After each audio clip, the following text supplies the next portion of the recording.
Today we're looking at section 8.7, measures of center. So this is kind of a fancy way of saying something that we've already done in a previous math class or two. We're going to be talking about if you have a list of data points and you want a way to try to find the middle, like where is the middle of this data? Like all of this information is right around what value? But there's three ways we can calculate that center, right?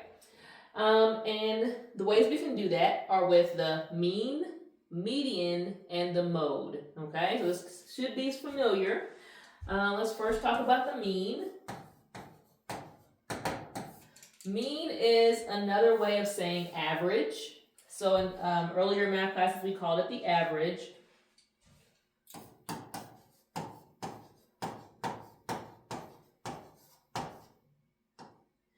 All right, and if you recall, we find the average by adding up all the data and then dividing it by the number of items or the number of values, okay? So we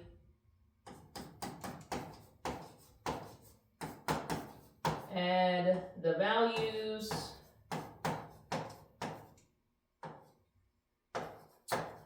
and divide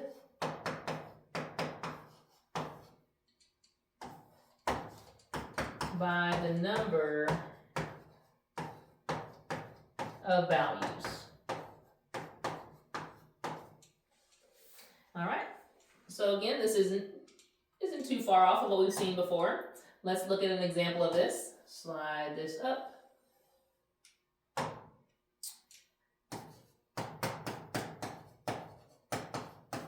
And this is example 8.7a. And it says that the last 5 scores of the Warriors basketball team were 59, 72, 46, 50, and 83. Find the mean score of their last 5 games. So we know if we're talking about the mean, we're going to add these values together.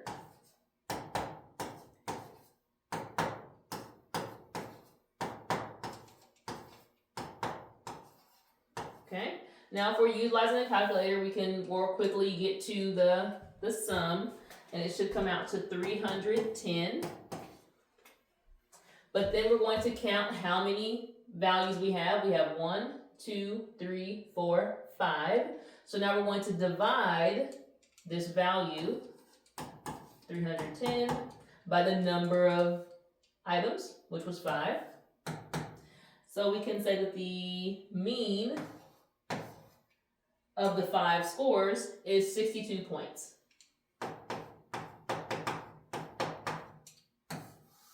Okay.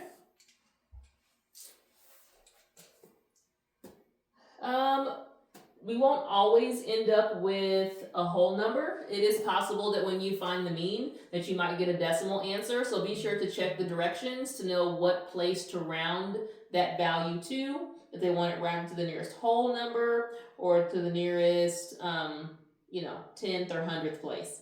Now, sometimes when you're looking at the data, like in this case, they're not too far out. I mean, they're all kind of similar. But let's say there was a score that was like 2. Like that particular game, they only made 1 basket. And the rest of the game, they just didn't score any points. That would be way off. And it would make our average much lower, or seem as though they made way fewer points on all the games than they had because of that one game that was super low.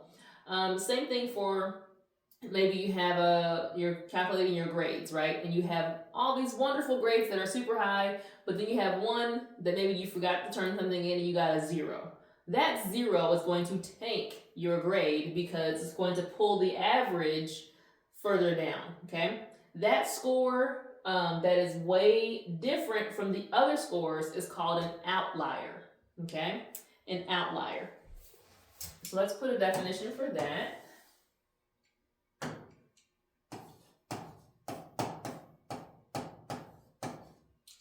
All right, so an outlier is a score or a value that is far above or below the others.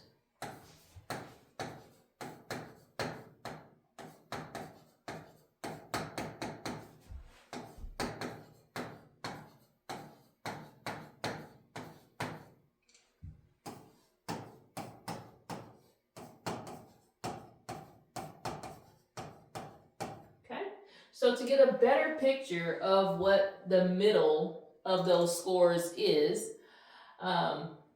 instead of having to just take the mean of those and risk an outlier throwing that number off, we can do something else called the median.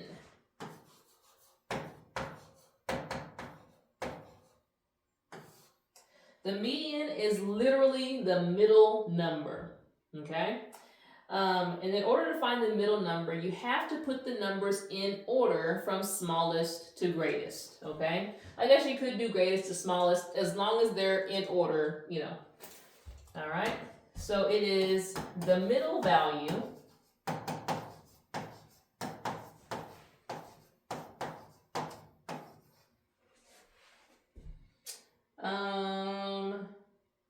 the middle value of a list of ranked data. And again, by ranked, we just mean in order, from like smallest to greatest. Sometimes finding that middle number is a little bit of a challenge. If you have an odd number of values, finding the middle number is going to be easy. There'll be one value that's right in the middle. But if you have an even number of values, you're going to have to find the average of the two middle numbers. And we'll take a look at that here in an example.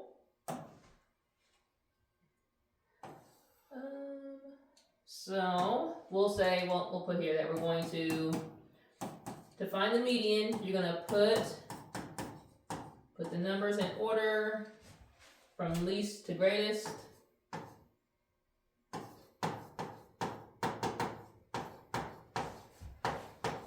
And again, least to greatest is just an option. It could be greatest to least.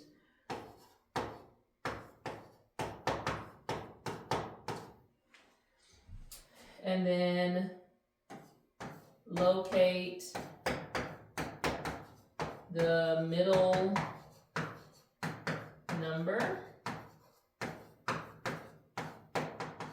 If there's an odd number, or you're going to find the average of the two middle numbers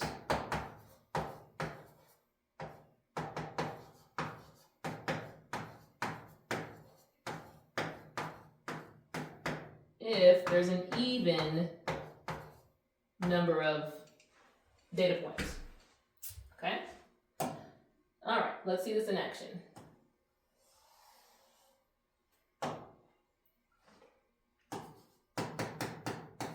So in example 8.7b,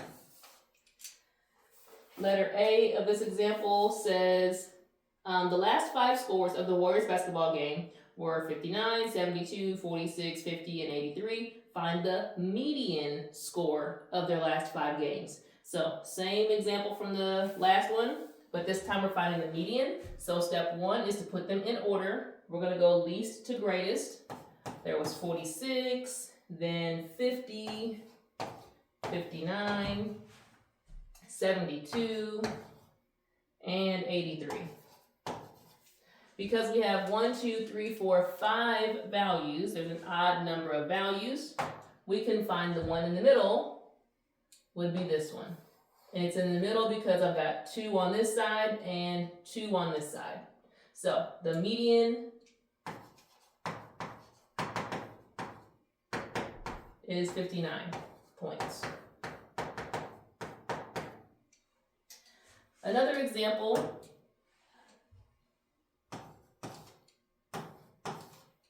it says find the median for the following data values, and they've got quite a few more: 53, 17, 9, 43, 32, 28, 27, 14, 92, 7, 99, and 27.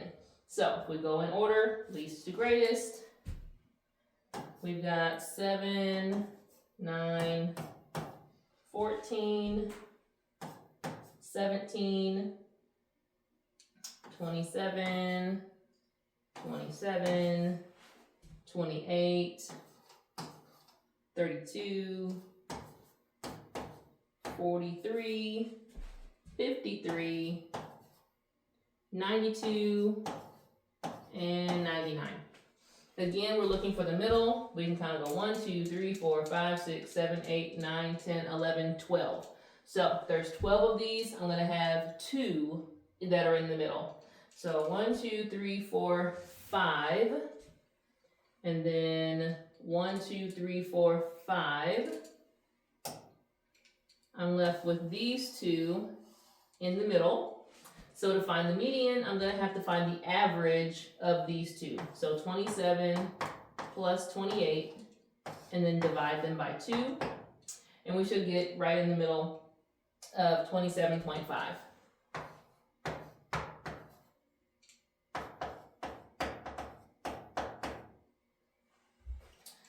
All right, and the last type of measure of a center is the mode.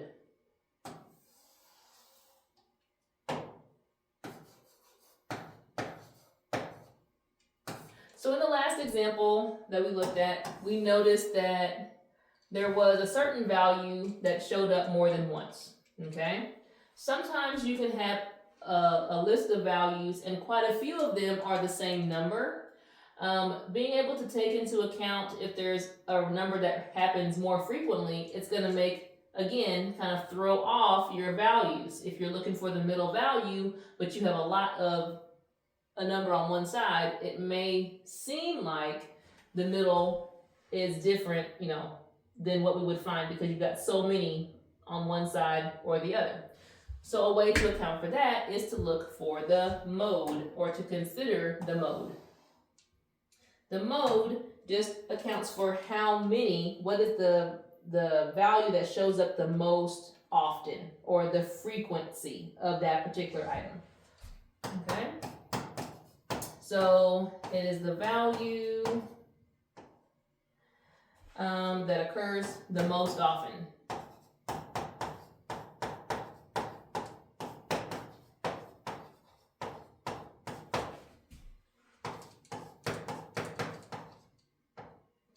Now it is possible to have no mode, that if you look at the list of numbers and all of them are listed once, then it's possible to have no mode.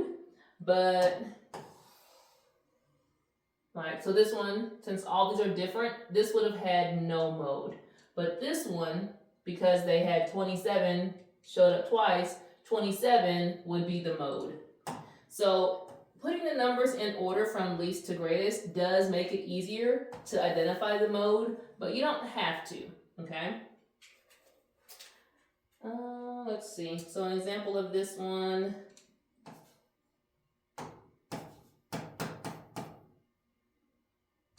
8.7c, it says to find the mode for the following data values: 30, 32, 30, 36, 39, 38, 38, 36, 33, 35, 31, and 38. So again, you could just look at the list and kind of figure out how many, which number shows up the most. But to be certain, it is easier to identify when you put them in order. So there's 30, 30, 31, 32, 33, 35, 36, 36, 38, 38, 38, and 39. So we see we have 30 that shows up twice, 36 shows up twice, but 38, there's 3 of them. So the mode for this set of data is 38. It shows up the most. Now, if you happen to have a tie, let's say there were 3 38s and 3 30s, then it's possible to have more than one mode. The mode is 30 and 38. So it's just a matter of which one shows up the most, but it is possible to have a tie. All right, so we'll be taking a look at these various data sets. or various data sets and finding the mean, median, and mode of each of them to help us identify the center. On the last page of this introduction to the section, page 404, they do show a type of graph, a dot plot, okay? And a dot plot just kind of, instead of having you to draw like a bar to show how much something is, they literally just put dots, like how many of each thing shows up. So for example, if we want to make a dot plot with this information,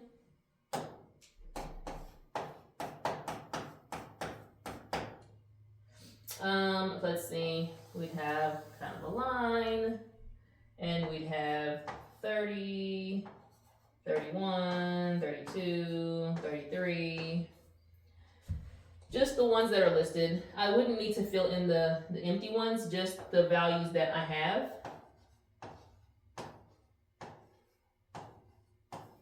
And then we would just kind of use dots to show how many there are. So for 30, there was 2 of those. I had 1 for 30, 1 for 32, 1 for 33, 1 for 35, 2 for 36, and then 3 for 38, and 1 for 39. So again, just a visual representation to see which one has more. All right, so that is all of 8.7. We'll talk some more in class.